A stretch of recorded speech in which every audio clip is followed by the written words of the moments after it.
가운동량 보존 법칙이라는 게 있어요. 이미 우리가 운동량 보존 법칙은 앞에서 다뤘잖아요. 13장인가? 뭐 거기서 14장인가?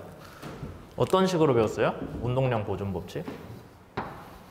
어떤 물체가 멀쩡히 가다가 걔가 뭐 누구랑 충돌을 했다거나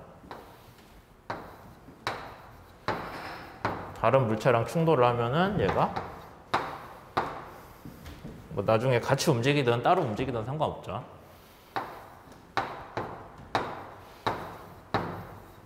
뭐 이런 식으로 된다고 했을 때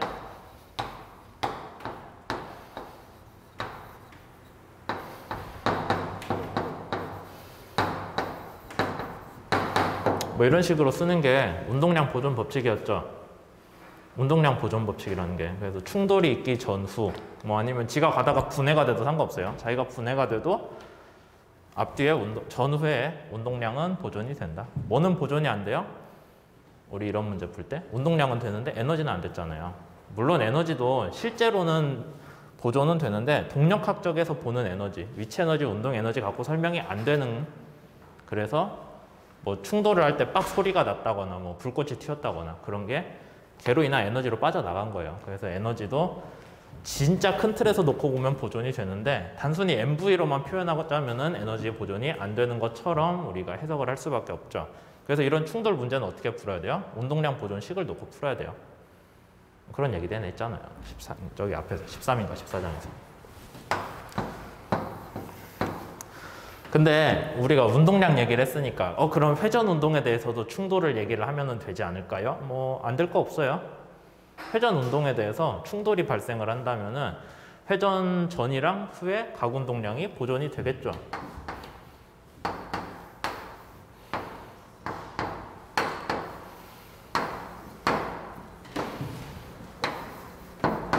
식 똑같이 쓸게요. 그러니까 어떤 물체가 회전을 하고 있어요.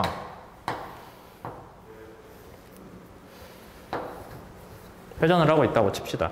근데 얘가 이렇게 축을 따라서 회전을 하고 있는데 충돌이 났다. 어떻게 충돌이 나야 될까? 저희 돌리는 물체들끼리 각운동량 문제를 얘기하고 싶은데 얘가 뭐 뱅글뱅글 돌다 옆에 거를 땅 하고 쳤다고 하면 그거는 선형 운동량 문제가 되잖아요. 그래서 요 축을 따라서 밑에 다른 뭔가 있다고 쳐요. 얘는 I 프라임, 얘는 I만큼의 관성 모멘트를 가지고 있고 처음에 위에 걸 뱅글뱅글 돌렸어요.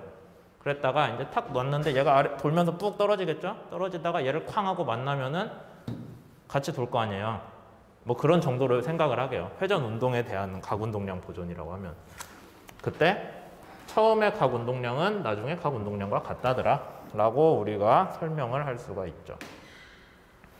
뭐 썩 마음에 드는 그런 상황은 아니지만 대충 이해돼요? 이런 식의 문제? 혹시라도 밖에서 여러분들이 거기에 추가로 토크를 전해주잖아요. 그러면은 밖에다가 모멘트를 추가로 더해준다면은 여기에다 쓰면 되겠죠.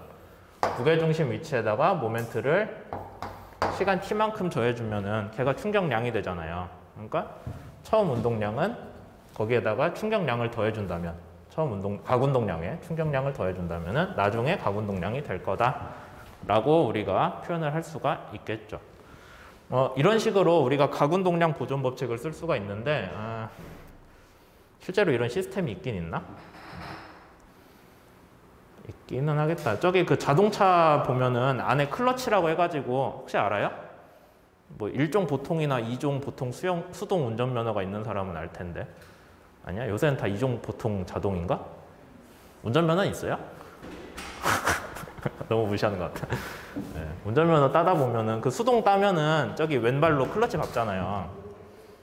뭐 알 수도 있고 모를 수도 있겠지만 요새는 사실 클러치 달린 차 별로 없는데 걔가 어떻게 생겼냐면 안에 이렇게 원판 두 개가 있거든요. 두 개가 하나는 바퀴 쪽이고 하나는 엔진 쪽이에요. 엔진 쪽은 항상 엔진이랑 같이 돌겠죠. 바퀴는 바퀴 쪽이고. 서로 정지해 있을 때 클러치가 떨어져 있다가 여러분들이 클러치 페달을 살짝 놓으면은 얘가 이렇게 이쪽으로 붙거든요. 서로 스프링이 밀고 있어요. 그래서 여러분들이 클러치 페달을 꽉 밟으면 그 스프링을 여러분들이 발로 떼어 놓는 거고, 아니면 출발할 때는 클러치 페달 살 돌면은 얘가 서로 다른 속도로 돌다가 둘이 딱 만나면 마찰 때문에 같이 돌기 시작하거든요. 그때 이제 가군동량이 보존이 되는 거죠. 진짜로 그래요. 근데 이거를 이제 그러면 처음에 서로 이거를 잘 못 맞추면은, 그러니까 너무 차이가 크면은 엔진 쪽에 부하가 갑자기 팍 걸리면서 엔진 시동이 꺼지거나 뭐 그런 거죠. 되게 한 2학년쯤이면은 저기 면허 시험 한번 보고 그런 거 아니에요? 운전면허 학원 다니고 뭐 이제 면허 따서 뭐 그런 전혀 와닿지 않는 그런 내용이에요, 이거? 그럼 뭐 어쩔 수 없고. 또 다른 가군동량 보존이 뭐가 있냐면은 책에도 나온 내용인데 그 피겨스케이팅 하는 얘기 자주 나오거든요. 가군동량 얘기할 때 어떻게 되냐면은 이제 사람이 뱅글뱅글 돌잖아요. 근데 거기서는 뭐를 바꾸냐면은 그냥 혼자 움직이는 거예요. 그러니까 뭐 이런 식으로 쓰긴 하는데 처음에 사람이 뱅글뱅글 돌 때는 팔을 벌리고 돌아요. 그 책 그림 보면은 사진 얼마야? 피겨 17.3. 사람이 팔을 벌리고 뱅글뱅글 돌면은 가군동량이 크겠어요, 작겠어요? 아니, 가군동량입니다. 관성 모멘트가. 관성 모멘트라는 게 애초에 mr 제곱에 뭔가 되어 있는 거잖아요. 그러니까 같은 질량인데 내가 팔을 벌리고 있으면 r이 커지죠. 그러니까 관성 모멘트가 커요. 그 다음에 뭐 가군동량 처음에 내가 돌 때 정해준 거니까 얼마나 그 값이 있겠죠. 근데 뱅글뱅글 돌다가 손을 안으로 모으면은 r이 줄어들 거 아니에요. 그렇죠? 관성 모멘트를 줄이는 거예요. 그 행동은. 그럼 얘가 줄었으면 가군동량 보존돼야 되니까 얘가 커지겠죠? 그래서 피겨스케이팅 할 때 처음에 돌 때는 손을 벌리고 돌면은 관성 모멘트를 키워가지고 처음에 돌기 시작하는 거예요. 근데 손을 안으로 모으면은 관성 모멘트가 줄어드는데 가군동량은 보존돼야 되니까 각속도가 막 올라가죠. 그래서 사람 도는 속도가 막 빨라져요. 따로 얼음 바닥을 발로 차지 않더라도. 그게 이제 가군동량 보존 법칙의 또 다른 예고.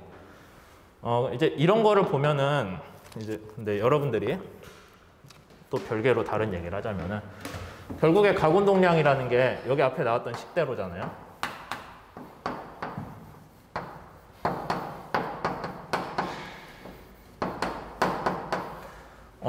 그래서 관성 모멘트, 질량은 안 변해요. 어떤 물체에서든. 그쵸? 질량은 보존되는데 관성 모멘트는 어떤 물체에 대해서 변할 수도 있다. 라는 게 좀 중요해요. 문제를 풀 때. 아까 얘기했듯이 손을 안으로 모으면은 질량 배치가 달라지면서 관성 모멘트가 변했잖아요. 같은 사람인데.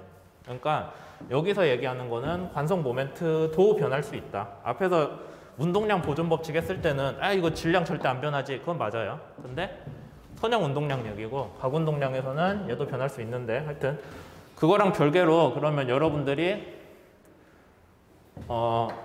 같은 양의 모멘트에 노출이 됐을 때 운동의 변화량이 작아지려면 되게 그래도 관성 모멘트가 큰 게 좋거든요. 그렇잖아요. 관성 모멘트가 크면은 같은 외부에서 모멘트가 가해져도 가군동량의 변화량은 작을 거 아니에요. 그래서 내가 얘기를 왜 하려고 했다. 맞아. 저기 여러분들 맨날 킥보드 타고 다니잖아요. 전동 킥보드. 그거 보면 바퀴 되게 작죠? 바퀴 작잖아. 같은 속도를 내도 우리가 속도, 바퀴 끝단의 속도로 얘기할 수 있죠.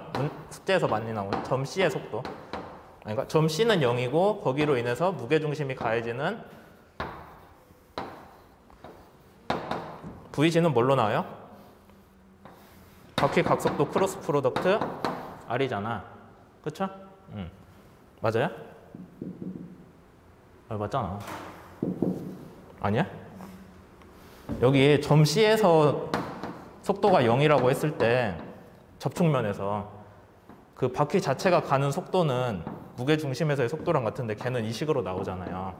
근데 이렇게 쓰면은 여러분들이 바퀴가 작으면은 킥보드라고 합시다.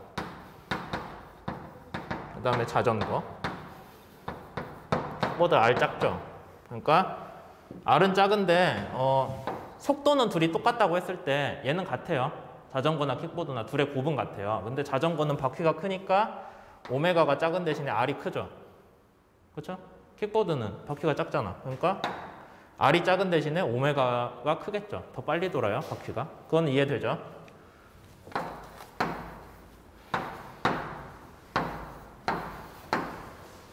여기까지는 이해되죠? 단순히 속도만 놓고 보면은 둘이 이런 관계가 나오거든요. 근데 이제 굴러갈 때 안정성에 대해 얘기를 하자면은 관성 모멘트가 들어가잖아요. 관성 모멘트는 뭐에 비례해요? 아까 R제곱이잖아. 오메가는 뭐 그렇다고 치고. 그러니까 얘는 사실 R제곱 곱하기 오메가에 비례를 하거든요. 그렇지? 근데 R오메가는 아까 V랑 같다고 했잖아요. 그러니까 결국엔 얘는 뭐가 되냐면 RV 제곱이 돼요. RV 제곱으로 이해할 수 있는데 그럼 킥보드는 R이 작잖아. V가 똑같다. 아니, 제곱이라고 하면 안 돼요. RV라고 했을 때 킥보드는 R이 작으니까 V가 같다고 해도 관성 모멘트 이 전체적인 가운동량 자체가 작아요. 킥보드는. 그 다음에 자전거는 이 가운동량이 크잖아요. 그렇게 되겠죠. 그러니까 상대적으로 외부에서 같은 충격이 와도 오메가의 변화량이 자전거 쪽이 더 적어요. 그러니까 상대적으로 가다가 뭔가 뭐를 밟고 튀어 올랐다거나 아니면 옆에서 뭐를 맞았다거나 했을 때 더 잘 버티겠죠, 자전거가. 그러니까 자전거가 더 안전하다, 킥보드보다. 그러니까 킥보드는 요새 뭐죠? 저기 헬멧 안 쓰면 벌금 내야 되잖아, 원래. 헬멧을 열심히 써야 된다라는 결론이 나오죠. 중요한 거예요, 이거. 가다 다치면 얼마나 아깝겠어.